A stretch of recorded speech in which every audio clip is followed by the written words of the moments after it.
Hello guys, আজকে আমাদের খিচুড়ি রান্না হবে। আমি বাজারে গেছিলাম, দেখো কড়াইশুঁটি নিয়ে এসেছি, ধনে পাতা, টমেটো, মশলা খিচুড়ি করব।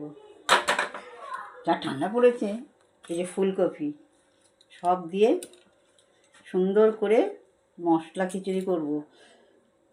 জোগাড় করে নিয়ে আমি দেখো বন্ধুরা, খিচুড়ির জোগাড় আমি করে ফেলেছি। কড়াইশুঁটি, টমেটো আর বিনস আছে, টমেটো আছে, ধনেপাতা আছে, ফুলকপি, আলু আছে, পেঁয়াজ আছে, পেঁয়াজ কলি আছে, ওখানে আদা রসুন বাটা আছে। চলো এবার খিচুড়িটা বানিয়ে ফেলা যাক। খিচুড়ির মশলাটা কষানো হচ্ছে।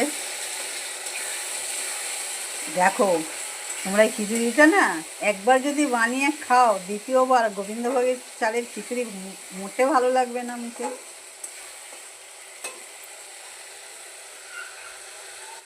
খিচুড়িটা আমার রেডি। দেখো বন্ধুরা, একদম সাদা, সবুজ, লাল, হলুদ সব মিলেমিশে একদম বন্ধুরা সব একদম এক জায়গা হয়ে একাকার হয়ে গেছে। যদি ভালো লাগে লাইক, কমেন্ট, শেয়ার করো, সাবস্ক্রাইব করে দিও। খিচুড়িটা না তোমরা একটু খেয়ে দেখো, আমি পাঠিয়ে দিলাম।